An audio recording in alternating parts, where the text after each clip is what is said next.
They tried to profit off me, but karma is a cruel thing.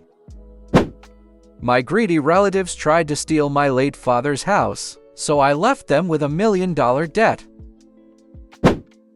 The day my father died, the house didn't feel like a home anymore. It felt like a battlefield. My Aunt Linda and her son Kyle showed up before the body was even cold. They weren't there to mourn. They were there to measure the square footage. Linda had spent her life blowing her savings at casinos, and now she saw my father's property as her personal jackpot. She told me to pack my things because the house was rightfully hers as the eldest sibling. Linda and Kyle didn't know I had the original will, but they did have a crooked lawyer and a forged document contesting my rights. I was 22, alone, and vulnerable in their eyes. I could have fought them in court for years, but I wanted something more permanent. I knew a secret about that land that my father had only told me on his deathbed. Deep in the backyard, under the old shed, was a massive, leaking industrial oil tank from the 1940s. I spent 2 weeks preparing the house for them. I painted the walls, polished the floors, and made it look like $1 million estate. But I also clumsily left a folder on the counter labeled Private,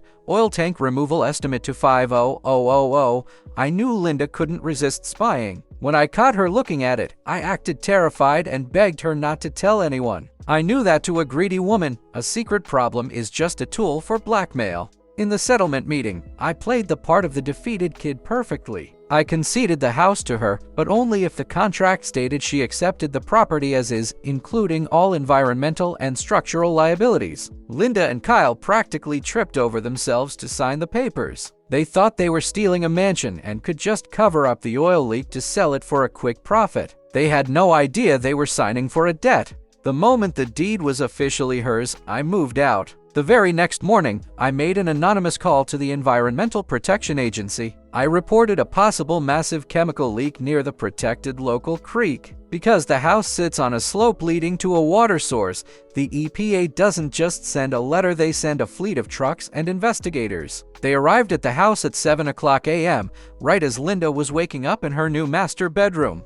The inspection was a nightmare. They didn't just find a leak. They found that the oil had permeated the entire soil foundation of the property. It was a localized environmental disaster. Because of the contract I'd written, Linda was now the sole party responsible for the remediation. The EPA doesn't care if you have the money or not. They issued an immediate order for soil replacement. The estimated cost for the cleanup was over $1.2 million. The house was declared a hazardous site and condemned. Linda couldn't sell it, she couldn't rent it, and she certainly couldn't live in it. But the taxes and the federal fines were still her responsibility. Every day she owned that land, she was losing thousands of dollars. She called me, screaming that I had tricked her. I just laughed. You wanted the house so badly, Linda. You fought me for it. Well, now you have it. Every single toxic inch of it. Linda eventually lost everything. Her bank accounts were seized, her car was repossessed, and she ended up in a tiny government-funded trailer. Kyle had to drop out of college to work 3 manual labor jobs just to keep up with the interest on the EPA fines. I used my actual inheritance, the life insurance money they forgot about, to move to the coast. My dad's house is gone, but the vultures who tried to feast on it were poisoned by their own meal.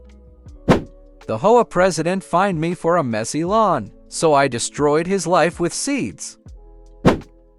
Karen was the president of our homeowners association, but in her head, she was the queen of the suburbs. She was a woman who spent her afternoons walking around with a clipboard and a literal ruler, measuring the height of people's grass. I received a $200 fine because my hedges were half an inch over the permitted community limit. When I tried to explain that I had been sick, she just sneered and told me that standards keep the property value up. Karen's own house was her temple. She spent over $20,000 a year on a professional landscaping crew to keep her lawn looking like a velvet green carpet. Not a single weed, not a single blade out of place. It was her pride and joy, the source of her power in the neighborhood. I decided that if Karen wanted to talk about standards, I was going to give her a new set of rules to live by. I went to a specialty agricultural store and bought a very specific blend.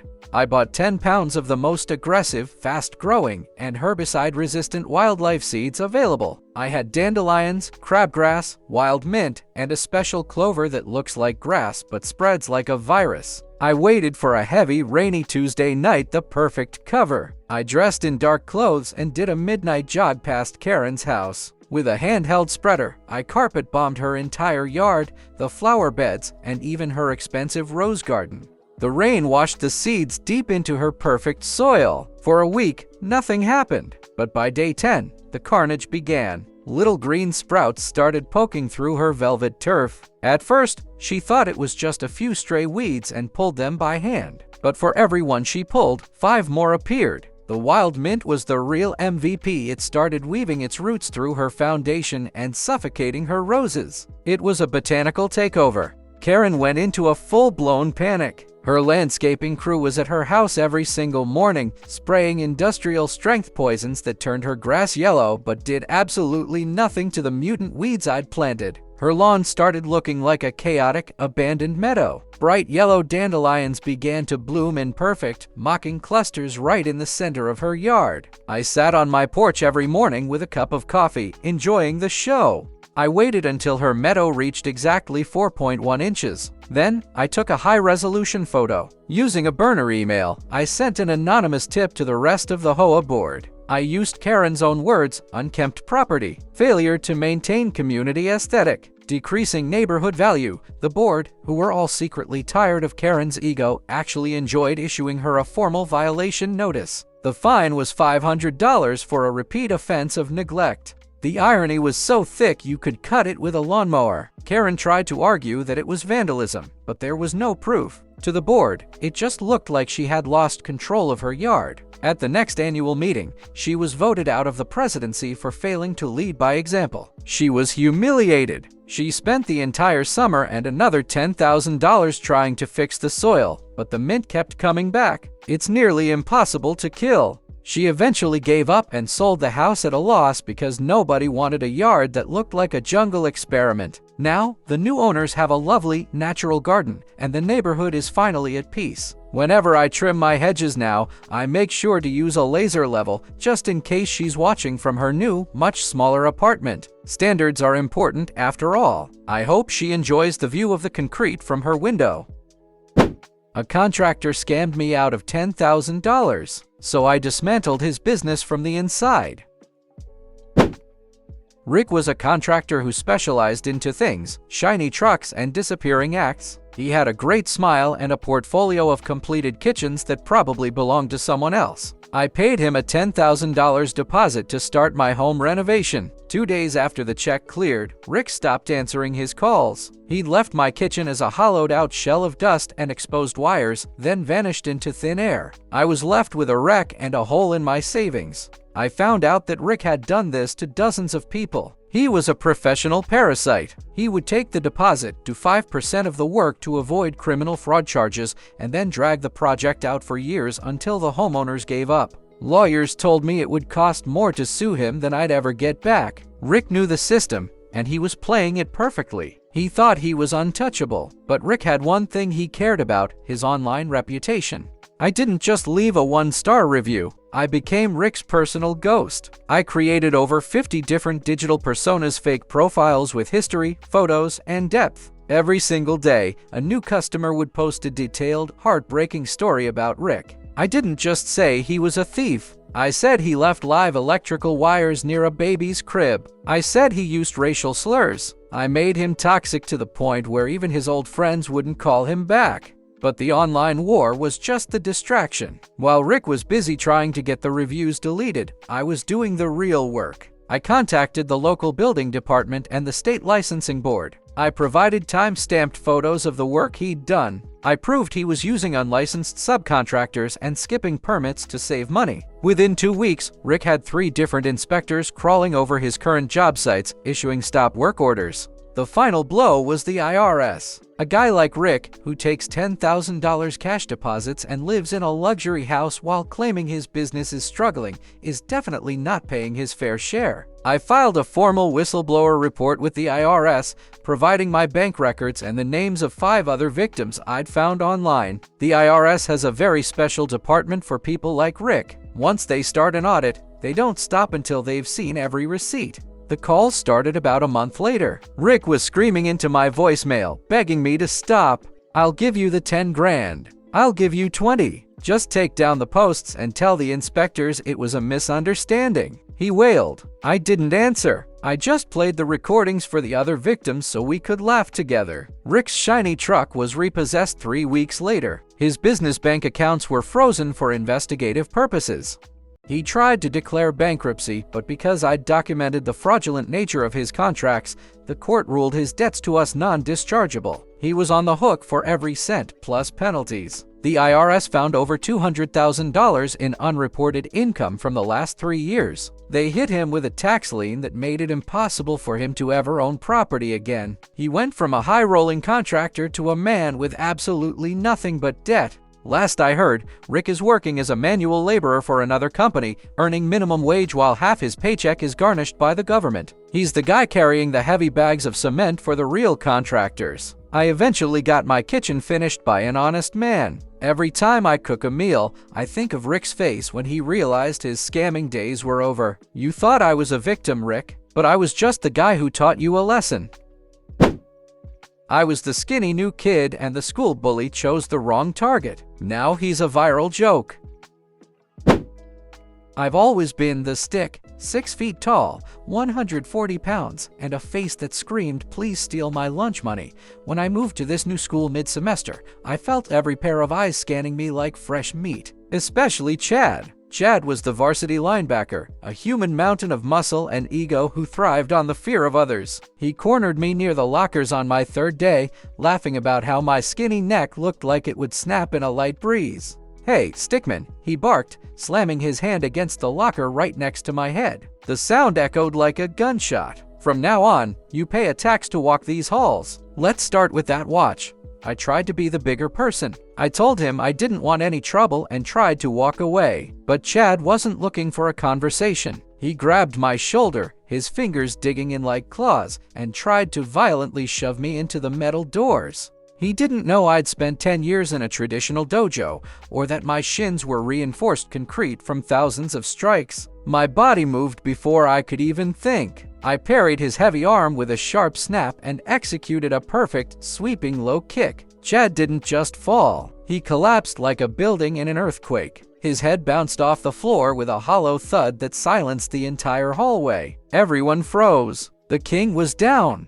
Chad scrambled up, his face transitioning from pale shock to a deep bruised purple. "Behind the gym. After school. Be there or I'll hunt you down," he screamed, his voice cracking with humiliation. I just nodded slowly. By 3:00 p.m., the area behind the gym was packed. At least 100 kids were there, phones out, ready to record my execution. Chad showed up with 3 massive seniors, his older brother's personal goons. They looked terrifying. I stood in the center of the dirt patch, feeling the cold air on my face. Chad was hiding behind his 3 giants, smirking like he'd already won. "Kill him," Chad hissed at the biggest guy, Mike. But Mike didn't move. He looked at me, then back at Chad, then at the crowd of recording phones. A look of pure disgust crossed his face. "Are you serious, Chad?" Mike asked. "You called us out here to help you jump a kid who was less than my gym bag." The crowd began to murmur. You could feel the tide turning. Mike stepped toward Chad, not me. "We're seniors, bro. We have reputations. You're a varsity athlete, and you're so terrified of a skinny junior that you need a gang to fight for you. This is the most pathetic thing I've ever seen."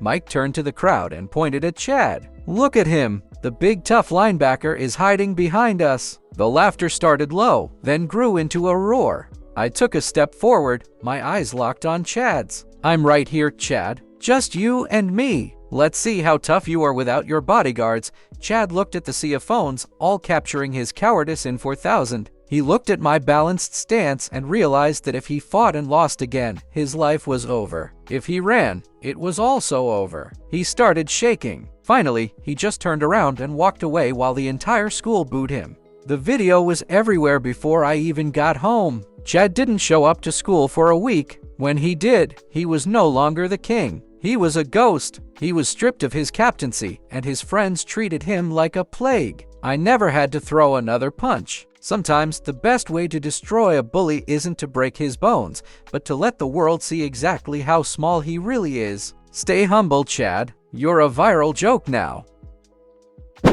My rich uncle humiliated my father for being poor, so I took away his business, his house, and his wife.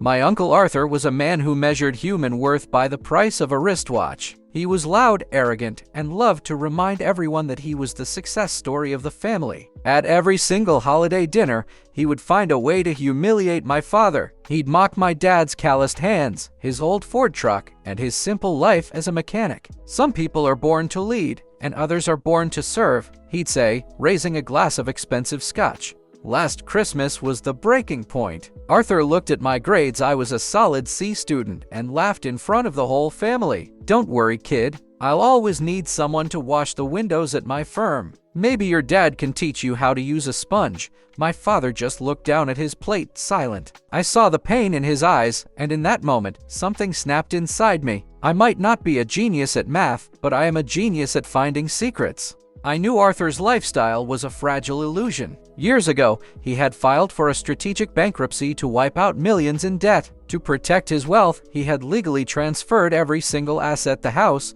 the cars, the business, into his wife's name. My Aunt Sarah is a kind, quiet woman who comes from old money, and Arthur treated her like a decorative piece of furniture. He thought he was being clever. He didn't realize he had handed her the knife. I spent 6 months as an intern at his company, doing the grunt work nobody wanted. I wasn't just filing papers. I was building a dossier. I spoke to female assistants who had been harassed into silence and documented Arthur's habit of taking company cash for his personal hobbies. But the crown jewel was the secret apartment in the city. I followed him there one Tuesday and caught him in 4,000 with a woman half his age, mocking Aunt Sarah. In the video, Arthur was laughing, calling Sarah a useful idiot and bragging about how he'd spend her family's inheritance on his mistress's new jewelry. I didn't go to the police, and I didn't tell my dad. I went straight to Aunt Sarah. I sat her down and played the footage. I watched her face go from confusion to a cold, hard mask of fury. "He thinks he owns me," she whispered. I handed her the folder of harassment claims. "He owns nothing, Sarah." The revenge was a masterpiece of legal timing. Arthur came home a week later to find his key didn't work. His suitcases were piled on the sidewalk like trash. Sarah stood on the porch, flanked by 2 of the best divorce lawyers in the state. She didn't scream. She just handed him a restraining order and a termination notice. Since she owned the company, she had fired him. He was a trespasser in his own home and an unemployed man. Arthur tried to threaten her, claiming he'd sue for half of his empire, but the lawyers just smiled. They reminded him of the bankruptcy papers he had signed, stating he had 0 assets. He had successfully convinced the government he was broke 10 years ago, and now that lie was his reality. He couldn't claim a dime without admitting to bankruptcy fraud, which would land him in federal prison. He was trapped in a cage of his own design. I stood by my dad's truck as Arthur begged for a ride to a motel. I just leaned back and smiled. "Hey, Arthur, remember that window washing job? The offer is still open, but I think you'd be better at cleaning the toilets." He had to take the bus. My dad eventually opened his own shop with an investment from Aunt Sarah. Arthur is now a nobody, living in a basement, while the simple worker he mocked is finally living the dream. Thanks for watching. Subscribe for more.